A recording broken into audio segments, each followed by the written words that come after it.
out there to all you real estate survivors. So, I got a question for you. Have you ever watched a home buyer hit a financial wall and wish that you had some sort of magic wand to help them out? Well, today is your lucky day. So welcome to the Texas Real Estate and Finance Podcast. I'm your host, Mike Mills, a North Texas mortgage banker with Geneva Financial. And together, we're going to uncover the wizardry behind special loan products today. Now, these aren't just tricks up your sleeve. These are actual real solutions for your clients' biggest hurdles. So what if I told you that the difference between a client's dream home and a missed opportunity could be as simple as knowing about a special type of loan? In the complex world of real estate, knowledge is more than power. It's the thing that makes deals happen. And today, we're going to get into the deep end on those special portfolio loans that can make all the difference in your business and ensure that you're always one step ahead of the competition. So if you're curious about these game-changing potential of these types of out-of-the-box loans, I would imagine that many of your fellow real estate professionals are as well. So if you find this episode helpful today, show us some love by liking, sharing, and commenting. Each little interaction by you helps us grow and continue to provide insightful content that could revolutionize your approach to real estate. All right, let's get on to the show. So imagine if you had a Swiss Army knife in the world where everyone else was holding a single screwdriver. That's what talking to our guest, Morgan Smith, feels like, especially when it comes to navigating the labyrinth of all these different options.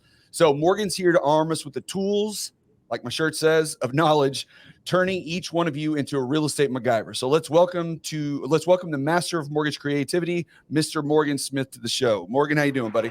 Good. Thanks, Mike. Thanks for having me on. Appreciate it.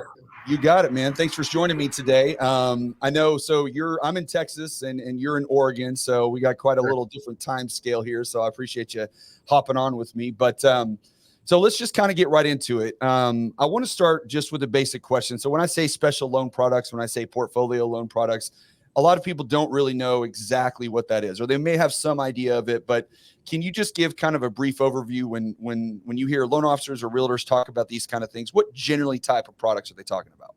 Sure. And, kind of to your opening, it's actually a lot more simple than you think, right? Private lending is the second oldest business in the world. It's been around for a long time.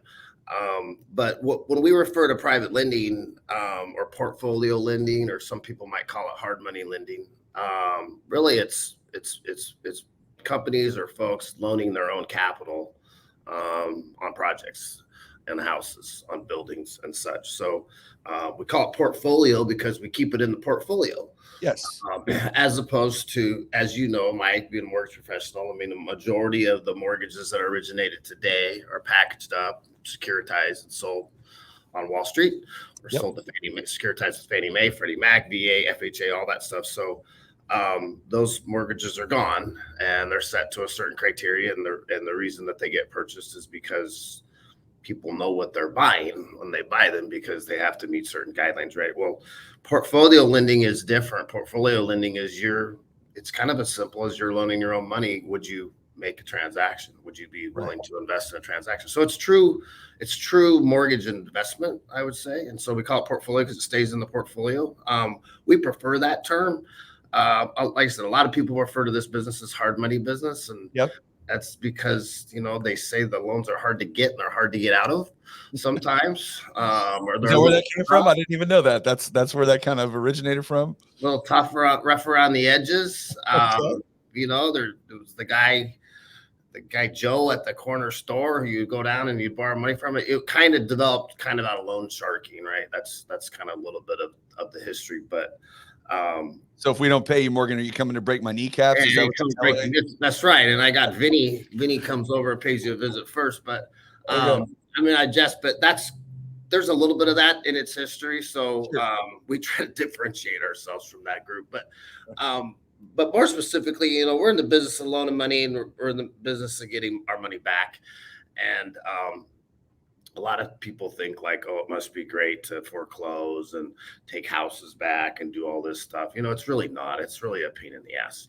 And so really what we want to do is we want to develop strategic relationships with borrowers and help them and become a financing partner of them. That's really how we look at it, so that they can be successful and then pay us back so that they can do it again.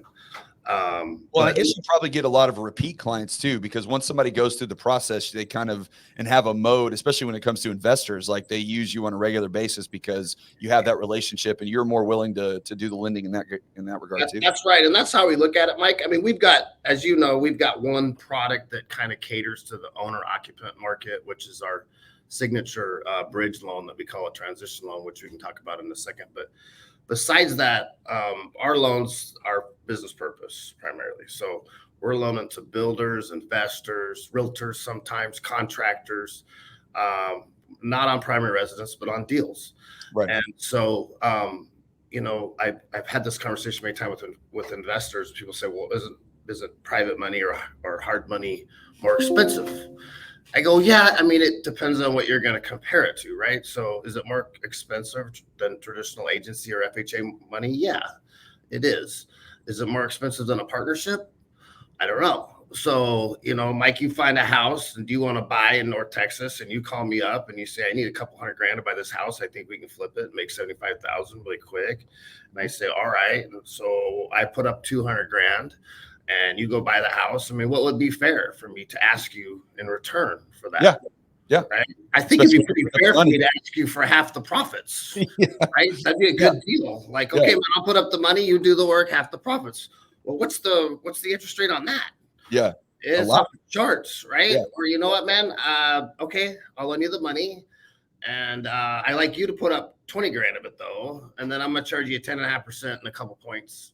And I want you to make payments to me, you know. So that's kind of a contrast to what I'm talking about. So yeah, we're financial partners. We're seeking financial partnerships with people that they can prosper from and we can prosper from, and then we can repeat them. And so like our main goal for our borrowers is that they make money on their transaction. Yeah, that's the idea, generally speaking. Yeah. And they can come back and do it again.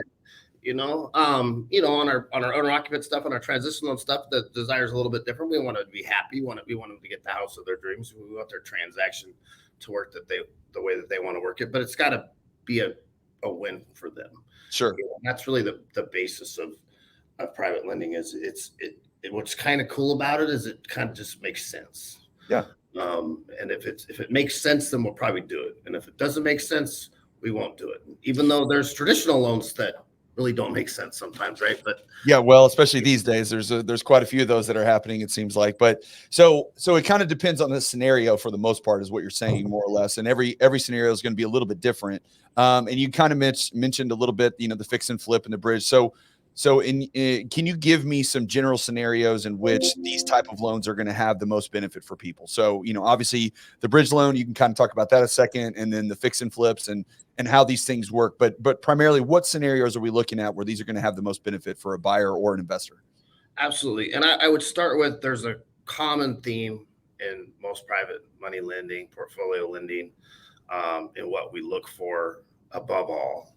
We look at everything. We still look at the 3 C's like you do: credit, capacity, collateral. But we really, really look at collateral. And so if there's a common theme in private lending, it's that we don't loan over a certain percentage of the asset. Right. And that number is typically 60-65%, because at the end of the day, our goal in private lending, number one, is to get our money back. Yes. Number one. And so any private loan that you look at, for the most part, that's going to be a feature that is going to come up every single time. So there is no 95% private money loans out there. That doesn't work. They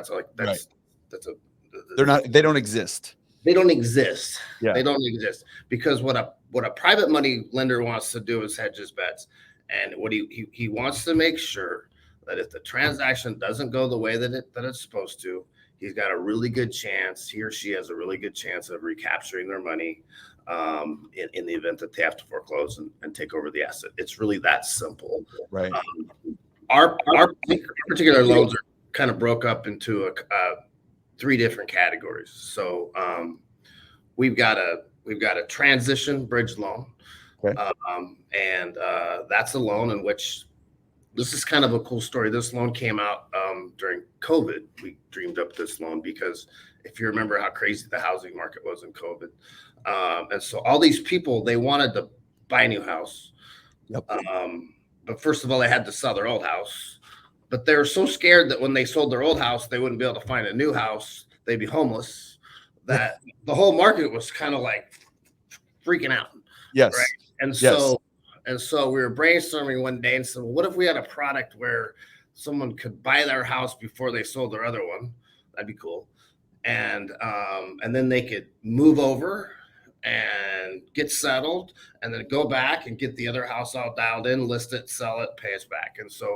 And that's exactly what our transition loan does is we take a loan position or a lien position on the house that a client is buying, and we take lien position on the house that they're leaving, and we put those together, and it allows them to basically close on their transaction before they sell their other one. So it's kind of a reverse. Okay. That's our probably most popular product, especially around the real estate community, because almost everyone can benefit from that, right? And it solves a lot of problems. It removes the contingent offer. Nobody likes the contingent offer. Buyers don't like them. Sellers don't like them. Realtors hate them. And even with the market slowing down, it's still competitive right now. It's, especially in certain parts of the, it depends on where you're at, but if it's a desirable home in a good neighborhood and a good price, it's going to be competitive. So you're going to be in situations where contingencies just don't work. Exactly. And if you're competing with cash buyers and such, so this transaction or this loan type kind of makes it feel like you're a cash buyer, right? Because you're able to go in and say, yeah, I'll pay this and I'll close this fast, and here's how that's going to work. So that's our signature program, and that's probably the one I think, like I said, your viewers would probably benefit from the most, right? Especially the real estate community.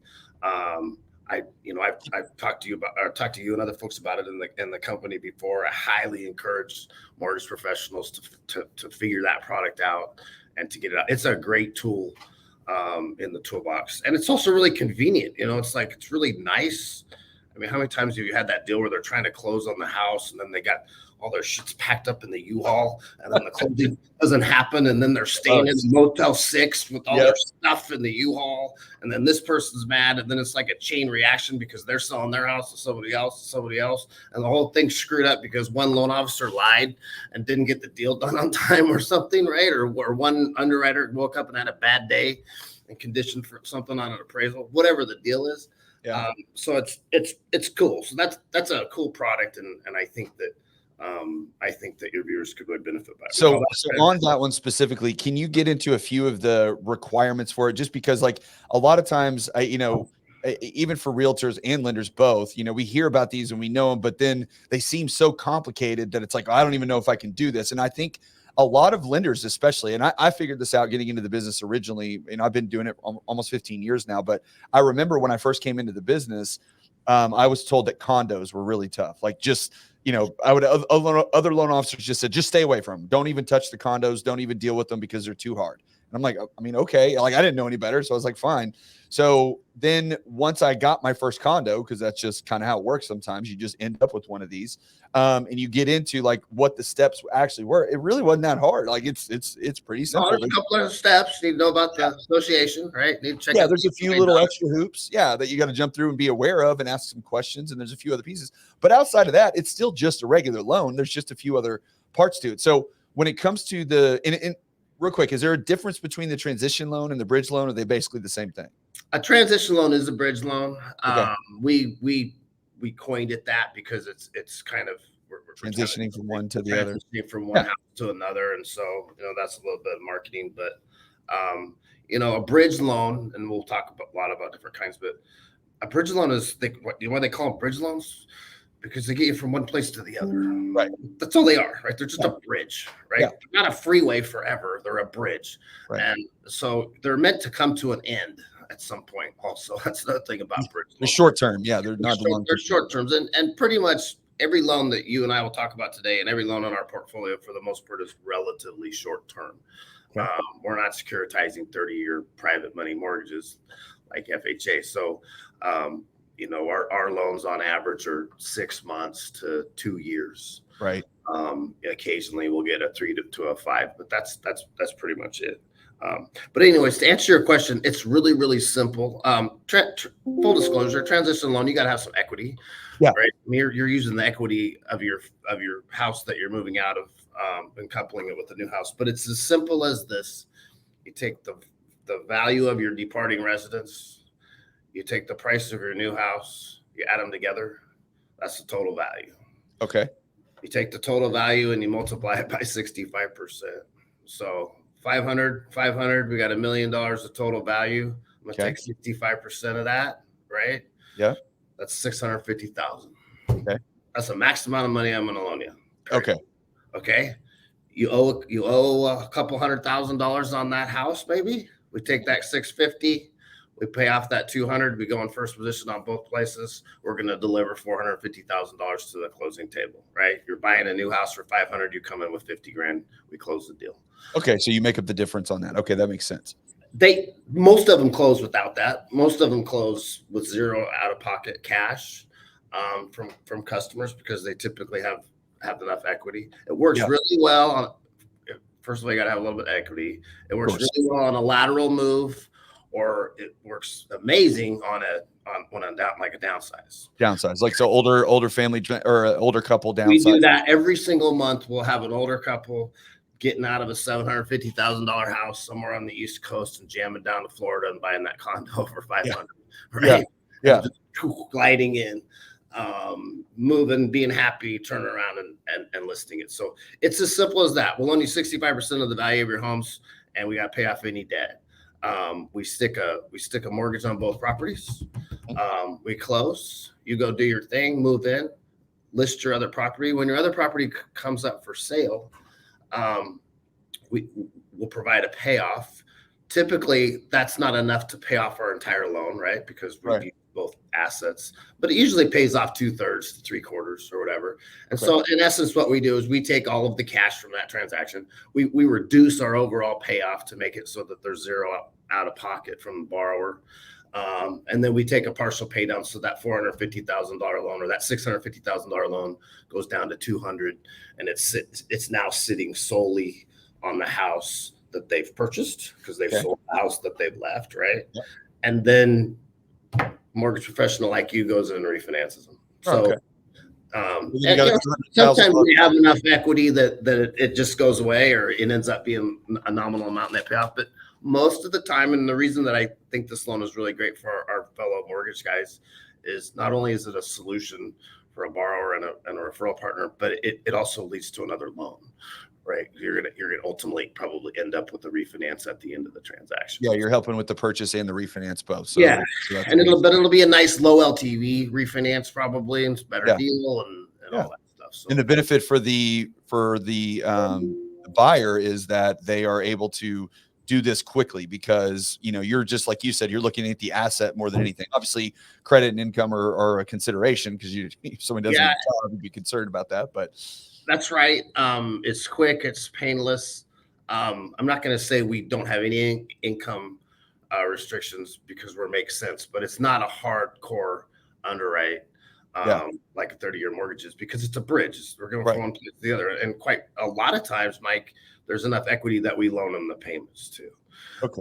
And then whatever payments they don't use, it just gets credited on their payoff. And then on the lender side of thing, we're going to basically pre-approve them anyway for the new house to make sure it all fits based on those. So we're kind of looking at that stuff ahead of time regardless. Spot on. And that's a really good point that I would bring that across to everything that we do. And obviously, we deal with a lot of mortgage professionals like yourself. The question I'm going to ask you 9 times out of 10 when you bring me a deal is, hey, Mike, what's the exit strategy? Right. How you get out of this? How are we getting done? Yes. How you get this done? Oh, well, the exit strategy is going to fix up the house and sell it. All right, cool. Okay. The exit strategy is at 6 months, he's going to have 2 years of self-employed tax returns done, and I'm going to get him approved with Sally, the underwriter, but you told me I couldn't do it until there was 2 years. Okay, cool. That's a good one. Okay, so that's another thing. That can actually make a lot of sense, too. If you have somebody that is needing to do something and they need that bridge between when we can actually qualify them, because I didn't even think about that. That's when you have a person that has self-employed income or they've started a new career or something like that, or maybe they've gone from a W-2 to a commissioned employee or something along those lines, and you need that extra 6 months of time before you can get them there, then sometimes you can make that work. That's right. And like I said, primarily we're dealing with investment properties, but that comes up all the time in investment properties too. Sure. I mean, getting a Fannie Freddie 30-year non-owner mortgage isn't that easy, right? Especially for self-employed guys. And so, we we solve that problem a lot in a lot of different ways. We solve that problem with income sometimes, like you just said. We solve that problem with seasoning, whether that's seasoning of assets or or seasoning of down payments or seasoning assets, whatever. Like you call me up and you say, hey, I got this investor wants to pay $300,000 for this house. He's got 150 grand, but he got it from his brother yesterday, and it's not seasoned. I don't care. Right. I don't care. Yeah, right? Yeah, you're fine. You got the money. You have the money. You have the money. Is it real money? Yes. Well, if the title company takes it, that works for me. Yes. Or, hey, Mike, my mom passed last month, and we just got there last year, and we just got through probate, and I just inherited her free and clear house in Fort Lauderdale. It's worth $500,000, and I'd really like to take some cash out and do some things. I got to fix it. I got to do some other stuff. And Well, okay, but it's a traditional loan, right? He's probably going to have to season that for a while. He's probably going to have to own it for a certain amount of time before he can do cash out. Well, we'll just loan it to him the next day. So, because this makes sense for us. Right. It makes sense because it's not risky. It makes sense. And so that's what we try to do. We try to make sense. So what kind of cost on a, and I know it's going to vary depending on the size of the loan, so you can speak in percentages or whatever it is, but what kind of cost would a buyer be looking to incur on doing the bridge loan versus, because there is no option otherwise. So what would they be looking to incur in that situation, generally speaking? Generally speaking, you're going to pay a rate in the high 8s to high 9s right now, because right now rates are in the 7s. So yeah. Right. So comparatively, it's not that bad. Another discussion, but and I'll go off on a tangent, but like when you were selling 3% 30-year fixes, I was selling 9.5% fix and flips and bridge. Oh, wow. Okay. When you're selling 7.25 30-year fixes, I'm kind of still selling 9.5 to 9.75 to 10%. So our rates, while they're higher traditionally than the market, they don't necessarily escalate as fast as they stay pretty consistent regardless of what the other pretty consistent because the goal of our fund, and just to back up a little bit, I mean, so we manage about $70 million of capital. Right. It's friends, family, high net worth people that want to put their money to work, and our goal is to try to get them a double-digit return. Right. And so our fund is, I'm proud to say, our fund has a historical inception to date return net to our investors of about 10.5, and that's after we pay our people and we do everything else. And so we're trying to hit a double-digit yield. So when you take 9 and 10%, you add a couple points on it, and it's a 12 to 13% yield. That's kind of how that works. Yeah. And then, after management fees and such, that's what our investors get. But going back to the question, you're going to be in the high 8s to 9s, and you're going to pay anywhere from 1.5 to 3 points on the transaction, depending what the mortgage professional's doing. Our lender fees are typically 1.5 on a 6-month loan and 2 points on a 12, and then a mortgage professional is typically going to get the same thing. So, call it 8.95% and 3 points. It's interest only. It's quick. The money doesn't usually come out of your pocket. It's it's a refinance. It's finance. It's just added to the loan most of the time. When you're throwing your title fees and all that stuff, I think it's realistic to say you're going to pay 4.5% to execute that transaction. So it's not free, obviously. Right. There's convenience. Yeah. I mean, there's a need for it. So I mean, nothing's free. Well, and even on the rate, and this is something I run into. Rates are relevant, right? Because you have it for 60 days. Yeah, that's my point. The rate's not a problem because I always have to explain to people, like, rates are functions of time. They're not functions of money. Like, the longer you have a rate, if you have a 3% interest rate for 30 years, you're going to pay a lot of interest, like, regardless of what it is. If you have a 30% interest rate for 1 month on a certain balance, your difference in cash payout is much less. So the rate is very much a function of time. It's not a function of money. But so let's say it's 4.5%, and so what's that worth? Well, that's worth being able to buy a house before you sell your others, or getting the house. Really, sometimes you're getting the house, maybe just getting the house. Yes, right. I mean, and that's not unreasonable. The houses get put up 2 to 5%. Yeah. right? I like to make the case, obviously I can't prove it statistically, but I like to make the case that when you come in armed with a product like this and you're making a cash-like offer, you're going to get a better deal. Yes. You're going to get a better deal than you are on a contingent offer. Yes. Right. Well, you're not going to win if you're in a competitive situation. If you put up you're not getting the house. Like that's right. the whole. And the only way you're going to win a contingent offer if it's a competitive situation is if you pay more.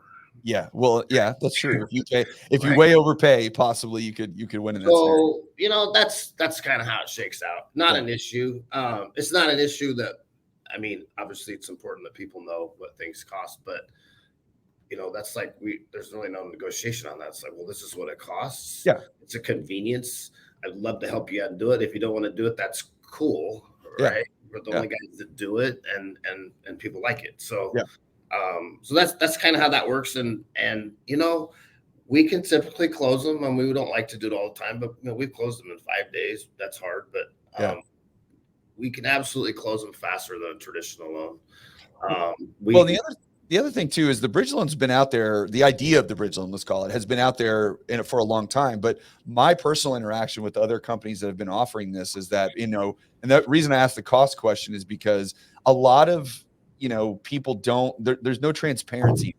There is no here's what it is. They find out once they've kind of agreed to a few terms on it, they're under contract. And they're like, oh, wait a minute. What is this costing me? Well, this is what it is. You're like, oh, okay, well, I didn't even know that. It's like, look, if you're up front with people and you're like, hey, this is what it is. Here's the situation, which is why I appreciate this approach to it. It's like, here's what it is. And, it's kind of like a take it or leave it kind of a deal because here's what it is, part of the deal, just that's how it works. And there's all kinds of other methods I'm sure you've tried and I've tried. And I mean, there's the key lock on the departing residence that sometimes works, but that always kind of ticks them off when you pay it off 30 days after you originate it. And then, you know all too well about recapture. So, big cash out refinances and then they turn around and buy something else and pay off your loan. And then you get the note from accounting that says you owe them $13,000 for the. Then Aaron calls me. Commission that you've already spent. There's no recapture on this product. We know what the deal is. And honestly, that's why there's points. Right? Yes. Yeah. Because we can't make it. We can't sell this product secondary market, make any money. No. We're not going to hold it for long enough to really make any money. So that's why it's set up. Yeah, you make the money on the transaction. All right, so let's get into some of the so that's a product that's going to be beneficial to a home buyer, a home seller in that case, working directly. I think that's a product that every real estate professional, whether they're in real estate sales or mortgage, should know about. Yeah, should be aware and be able to speak intelligently on. All right, so then let's talk about your bread and butter, which is the investment stuff. So the fix and switch, the fix and flips. Some of the even some of the new construction stuff that you're doing. But so tell me a little bit about some of those and how that works. Sure. So our main, like I said, everything else we do we call business purpose. Business purpose being that we are loaning, not on somebody's primary residence. We loan to corporations, LLCs, and people. That's kind of a unique thing compared to like traditional lending, where it's hard to get. Can't lend to a business. Yeah, can't do the business and all that kind of stuff. But basically, we're loaning money to either buy and rehab, or ultimately build properties, right? So our fix and flip loan, our renovation loan, is probably our most popular. And, you'd have to been under a rock for the last 10 years not to see some type of HGTV flipping show. Right there everywhere. My wife watches them all the time. Even though we've renovated our house, I'm like, why are we still watching this? I was actually on one of those, by the way. Were you really? Yeah. My wife and I were on a show called Lakefront Bargain Hunt Renovation. Oh, and, right on. Yeah, we bought a lake house in place down here in Texas and renovated it and did the whole thing. So I existed in that world for half a minute. So well, there you go. And that's, hey, there's a really good reason that world exists, and it's a world that needs to exist and expand. I mean, we all know there's a housing shortage. There's been a housing shortage since the first crash, the first major crash that I was involved in, and in 6, 7, 8.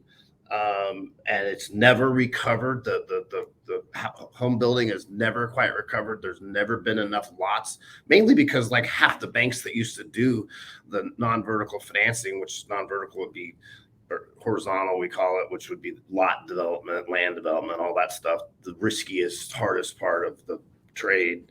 They're out of business, by the way, because they all went out of business in 7 and 8 and 9. And the ones that stayed were banned from forever doing that, right? So, which is one of the reasons that private money has flourished.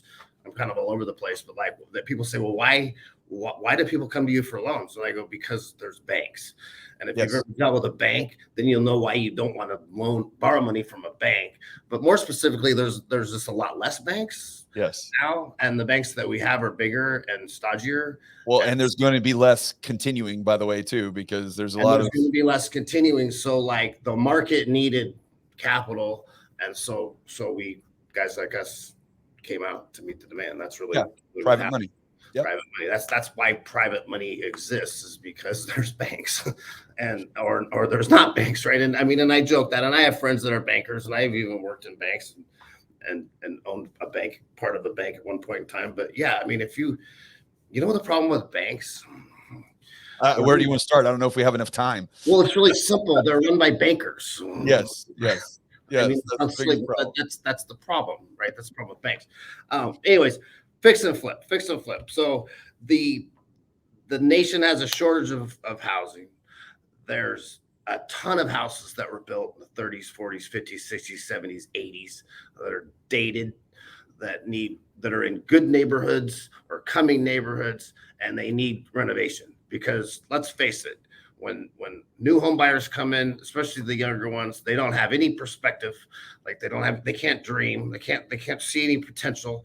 And quite frankly, it's really hard for lenders to make loans on dilapidated houses, right? You want houses that are done. So there's this conundrum. You've got all these people that want to buy houses, and you got all these shitty houses, and so somebody's got to bring those houses to market, and that's what fix and flip is. That's really where that whole renovation craze came into. And so we'll loan money to purchase a house, and we'll loan the money to renovate a house, and we do that kind of like a construction loan. And we do it in a basically a process in which we administer draws. So again, kind of going back to our original premise, like, what's the number one thing that we care about as private money lenders? Collateral, right? We're not going over 65% loan to value. So how do we do that? Well, guy buys a house for $200,000, wants to put $50,000 in it. Well, we'll loan them, 90% of that number, but we're going to hold back that $50,000. Right. And then he's going to go out and he's going to tear a bunch of stuff out and replace it, and call us up and say, hey, I got all the drywall's done and the sheetrock's up and we're ready to go and I need a draw. And so we send an inspector out and we go, yep, that's true. So we're going to release some money to him. Why? Because the house is that much more valuable now. Right. So we're keeping our loan to value the same the whole time. I mean, I'm sure there's a lot of guys that ask us, I don't understand why you just don't hand me that 50 grand and let me go. I go, well, because you might run away, man. You might run away with my 50 grand. Exactly. Right. Where's the incentive there? I mean, right. And so, we make sure that it gets done. Well, but that's a normal, any type of construct, and that's a thing that, I deal with home, this is my favorite home buyer is the young couple that calls me and says, we found this piece of land and we want to build our dream home on this land. Right. And they're like, I want to get a loan to do that. And I'm like, well, do you have $100,000? And they're like, what do you mean? Like, well, I'm going to get a loan. And like, that's how this is going to work. It doesn't work that way. And I'm like, well, the bank's not going to loan you money on a piece of land that you don't own for a house that you haven't built yet. Like they're going to want some skin in the game for you to be able to do that. You can't get an FHA loan on this raw land out. You're spot on. And renovation lending, construction lending is dangerous. It's high risk for lenders. Because if somebody loses their job or they die or they run away, then you're stuck with this land and property that you got to finish. Then you got to finish. And so and that doesn't always work out. No. I've been on the wrong side of a bunch of them. So, we're really careful about that. And that's why we really care about the extent of the remodel. But probably what we care about the most is the competency of the person, right? It's Right. like, have you ever done this before?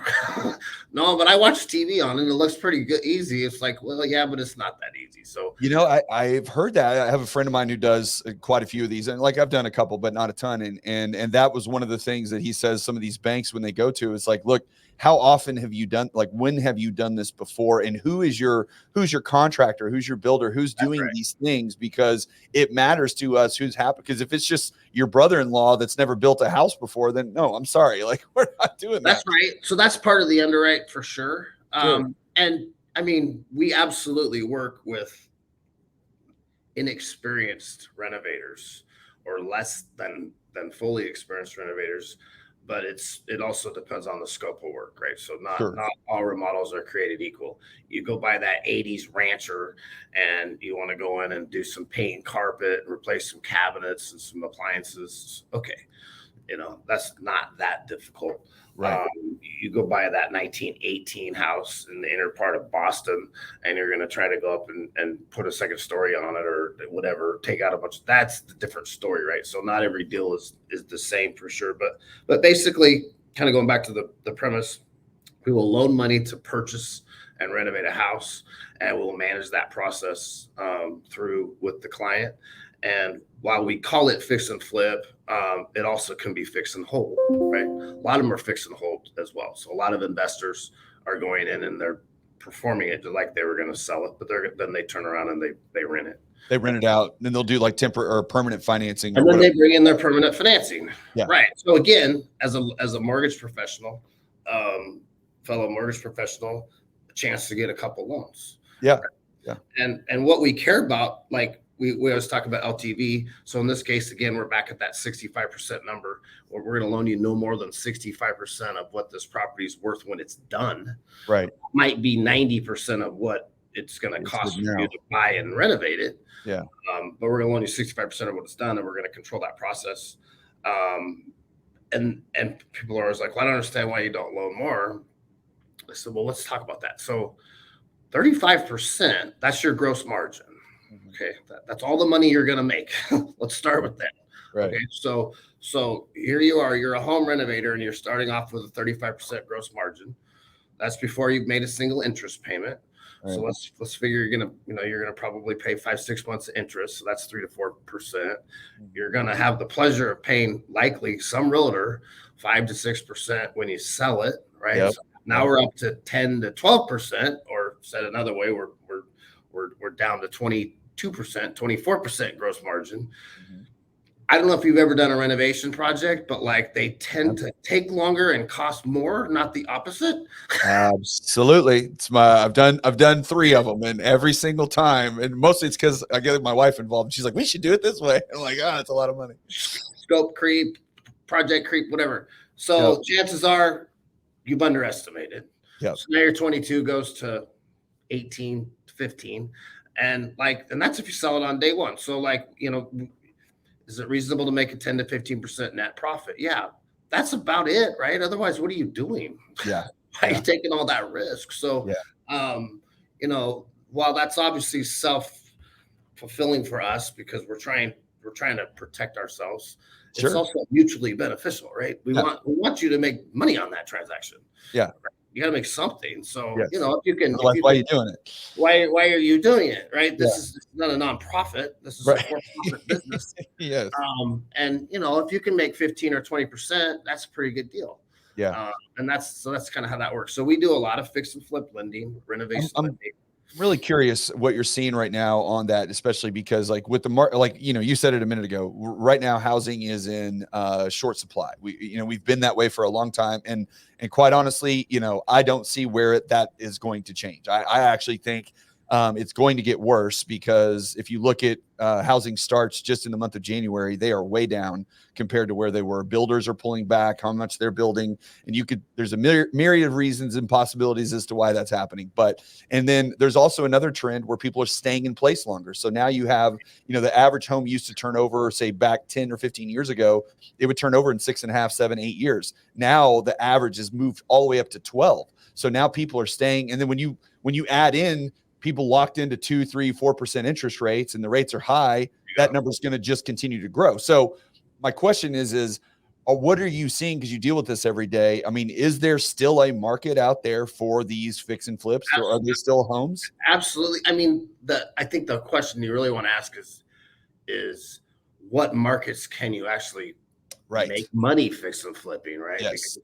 Because to your point, they're so competitive already that like there's not a lot of margin in a lot of properties. No.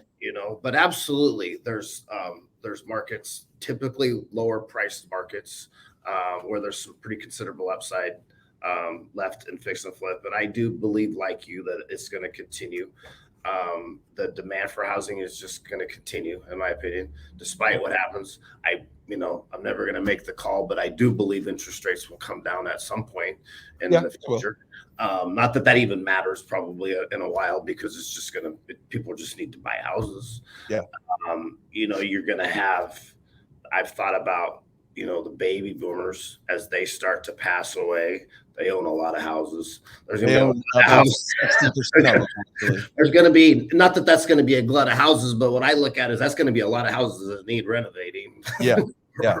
Well, it's going to be a slow drip. It's going to happen over time. But it also, again, that to my point, like I live in an area in North Texas where we live near a country club. I don't live on the country club, but I live near it. And so the neighborhood that surrounds our area it's older. I mean, it's been around for, 30, 40 years. I mean, it's an older neighborhood or area, but my son goes to junior high there, and the attendance, or I should say the enrollment for the junior high has significantly declined over just the last 5 to 10 years, because what's happened is that the older population that bought these homes in, say, the early 90s or late 80s or whatever, even late 90s, I forget how old I am, but they're not moving. They're staying there. And so we don't have new families coming in to that area to help bolster the schools. And so the enrollment's shrinking, and the teacher's like, what's going on? I'm like, that's because none of these people are moving. They're staying where they're at. They're not going anywhere. The other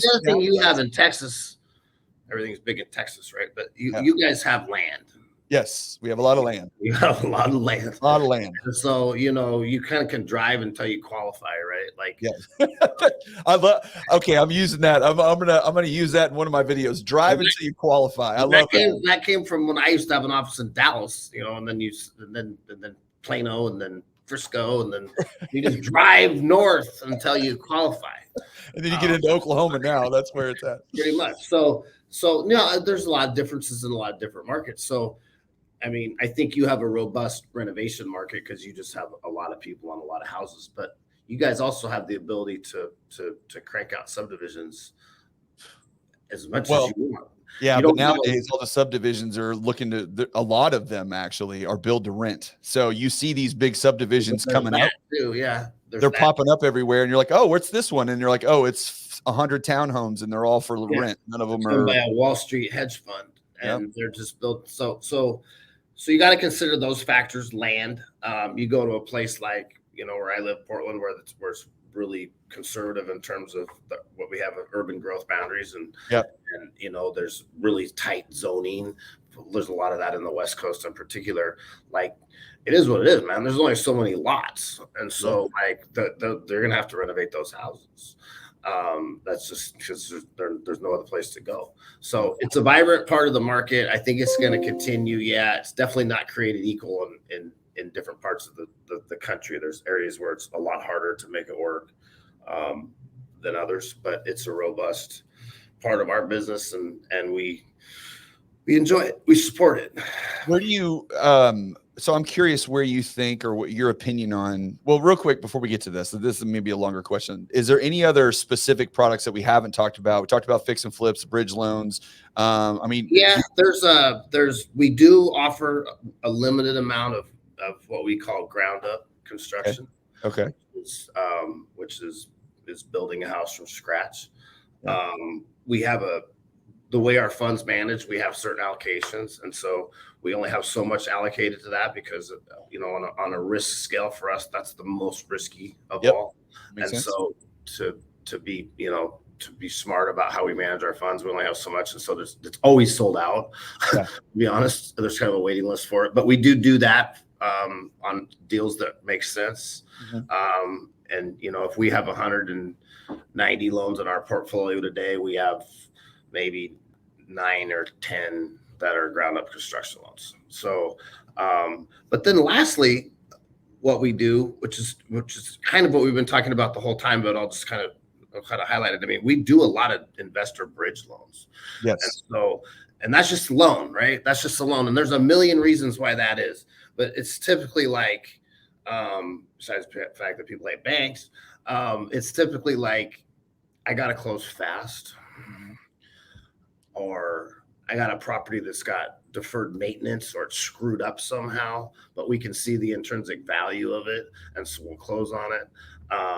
Well, real quick on the close fast thing, because I think a lot of people that would watch this don't understand, like close fast, okay, great. But here's why that matters, especially is because when you get into the world of investing in properties, there are what we would call off-market properties, right? There are when you drive down the road and you see the little sign, the little yard sign that says "We buy houses," okay? What that is that's a guy or gal that is calling home, like just dialing for dollars. They are calling homeowners and saying, do you have any interest in selling? They're pretty much just the middleman. And that middleman has a list of investors. You could be on those lists if you want. And because there's hundreds of these guys out there, guys and gals. And once they find someone that's like, yes, I want to sell, then they shoot it out to all their investors. So the point is that these homes never hit the MLS. You're never going to see it on Zillow. You're not going to, it's not the foreclosure list where you show up. These are homes that are only being offered to people within that group because this middle guy decided to go knock on doors or make phone calls to get homes. And that's how it works. So that's kind of a new phenomenon, new in the last 15 years. Yeah. These wholesalers, they call them, right? Which are quasi illegal kind of, but whatever. They're like in between the wall and the wallpaper. Yep. Right. But they serve a purpose. That's what they do. But you got to close fast because they're like fast because you're in competition with cash buyers. Yep. Right. So so when you look at any hard money loan, whatever you want to call it, at the end of the day, it's a financial transaction. So how much does it cost? Well, it doesn't matter really within reason, depending on how much you're going to make. So you call me up and you say, I can buy that house down the street from the estate for $200,000 and I can flip it for $3.25 in 3 weeks, and it costs you $10,000 to get the financing. Sounds good. Sign me up. You made 115 grand instead of 125. Yeah. Or you can make no grand or zero. Yeah. Zero grand. So bridge loans, that's we do a lot of those. And like I said, it's typically because the house is in a situation that's not financeable conventionally, but we can look at the intrinsic value of it. The borrower's in a spot for some reason that he can't pull it off traditionally, but we'll be able to in a certain amount of time. Like I said, needs to close fast. We do refinances also. Like you've got a free and clear property or something without much debt on it. You're trying to raise capital to close on something else.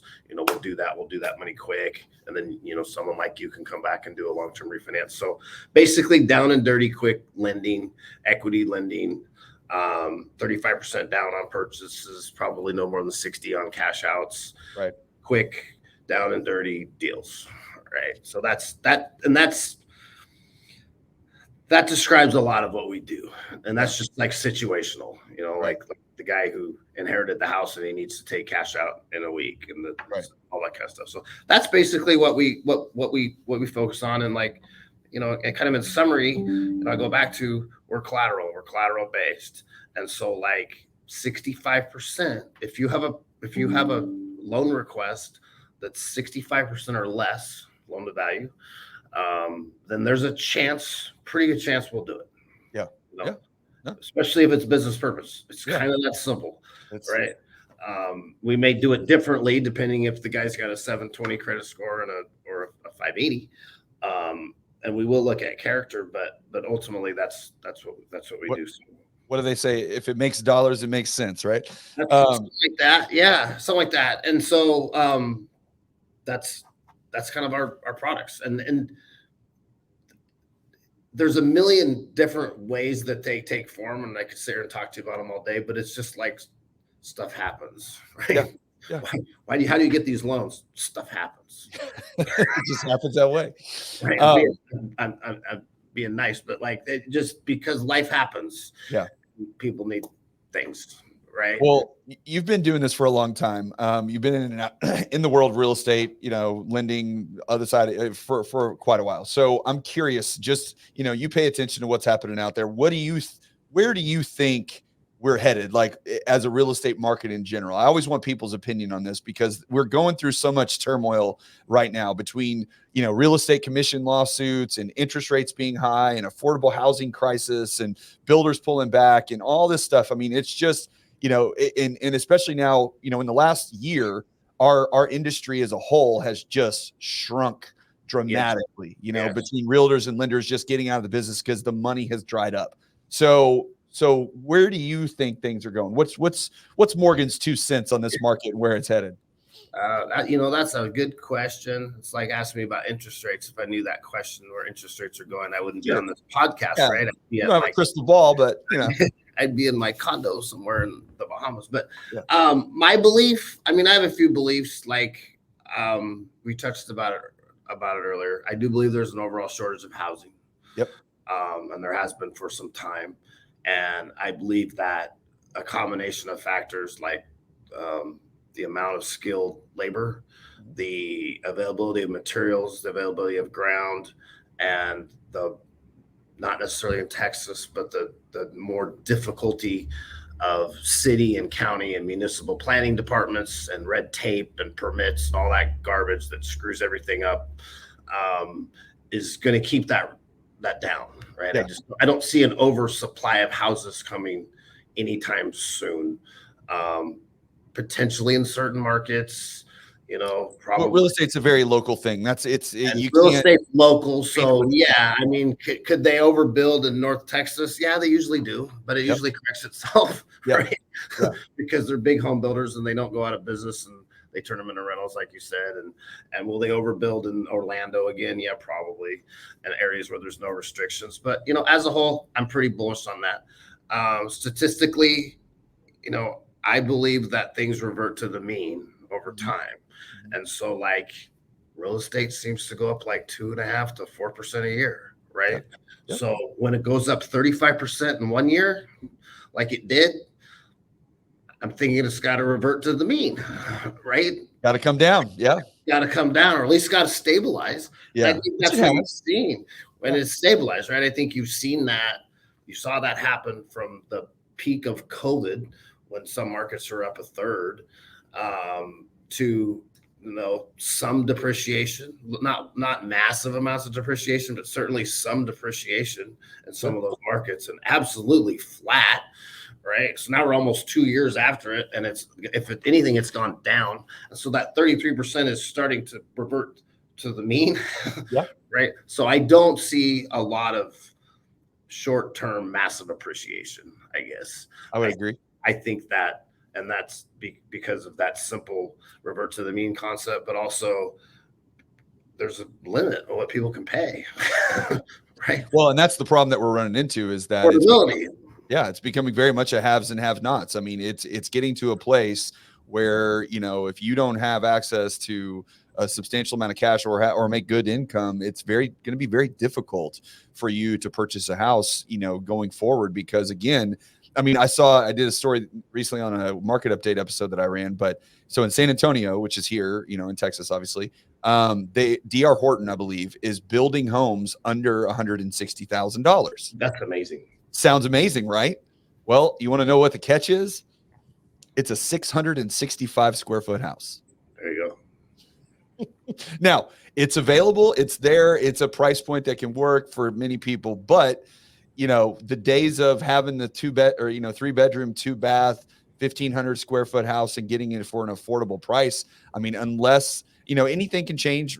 Technology and innovation is obviously the big driver in all walks of life. And you could see, there's things that we're not even thinking about that could come along and make that change. But, my concern of, even being in this industry is just in the sense that I just think that it's going to get more and more unaffordable because, like we talked about, there's no wave of inventory coming and they're not building homes. So unless there's some sort of economic, that doesn't have to do with homes, but just an economic collapse or fall or downturn or Correct. whatever you want to call it, then of significance, by the way, because the person, Yes. yeah, because the lower income, like we're going through, I think, a bit of a downturn right now.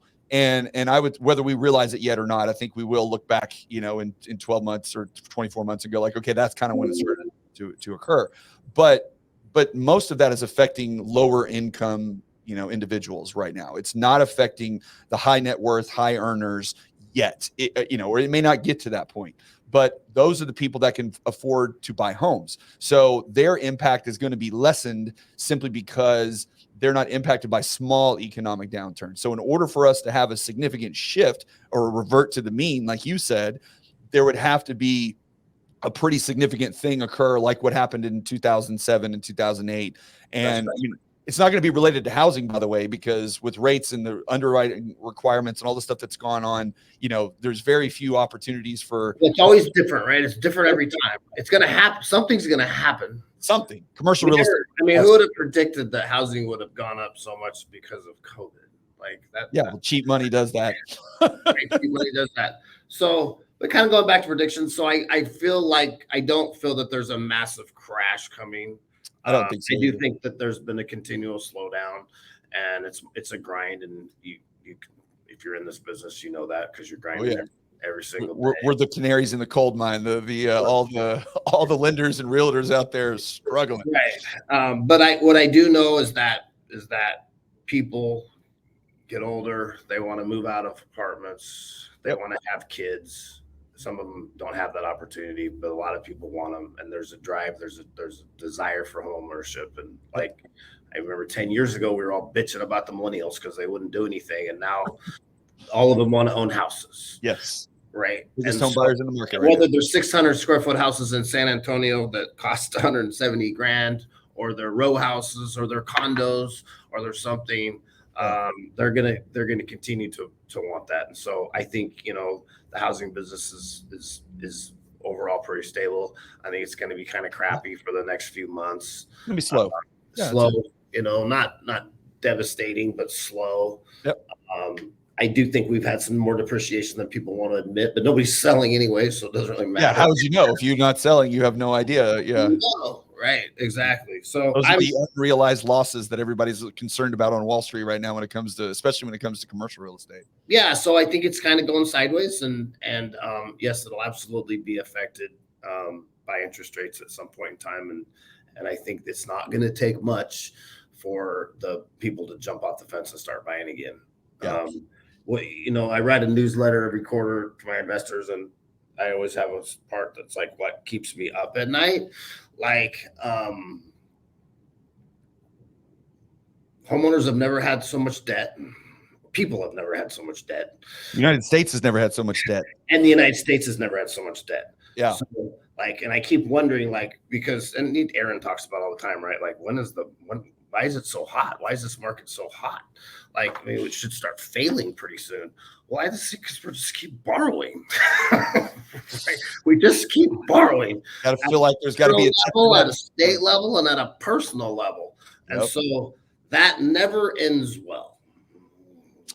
Nope. And so that's the part that I don't know the answer, but that's the part that I keep an eye on. Yeah, I don't think anybody has an answer for that, and I think there's a lot of people asking that question, which is why I think, especially on the investing side of the world, where you're looking at people going, what are we going through and what's going to happen? I think there's a lot of hesitancy and the debt piece is a real big piece of it, because again, as long as inflation keeps staying, let's call it sticky, right? It hasn't gone to the level that the Fed and Jerome Powell would want it to get to, or at least it hasn't indicated that it's headed in that direction enough.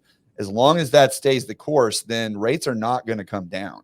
And if rates don't come down, that cost of borrowing just stays high, and that debt just continues. I mean, we're almost we may be now, I don't know if we're there yet, but we are spending or close to spending as much or more on interest on the American debt than we are on defense, which is, by the way, our biggest expenditure. And we're spending more on interest right now. And that is not sustainable for the long term. That is not sustainable. I agree. And I think you're right. I don't know that to be a fact. I've heard that said a couple of times, is that interest just became our largest expense, which is Well, Yes. you borrow $3 trillion like we did last year. And I mean, I can't even tell you what a trillion is without really thinking about it. No concept of that. It's kind of mind-boggling. It's a number and that we don't A understand. million billions? Is that Yes. right? I think it's a million billions. Yeah. That's a lot. That's a lot of money. That's So a whole.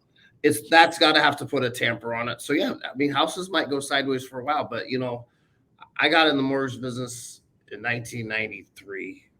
I wrote my first 30-year fix and sold it to Fleet Mortgage at 8.5%. And that was the best rate you could get at the time by far. Yeah. And I did it for my uncle because nobody was going to give me a shot except for him. And I took him from 11.5 to 8.5. Okay. So it's all perspective. Yeah, that's right. And then we went into the sevens and we thought that it was off the charts amazing. And back then, I mean, this is like almost pre-internet. I'm so old, but like we had a sandwich board that would stick out in front of our office. And like the day they went under 7 to 6.875, that 6.875 was on that sandwich board. And people were pulling over and playing it. And then I remember it went to 5.875. And then I remember when I went to 4.875. The problem is as that rate was going down, the home price was going up. So when you were selling 8% interest rates, it was on a $120,000 house or a $90,000 house. Right.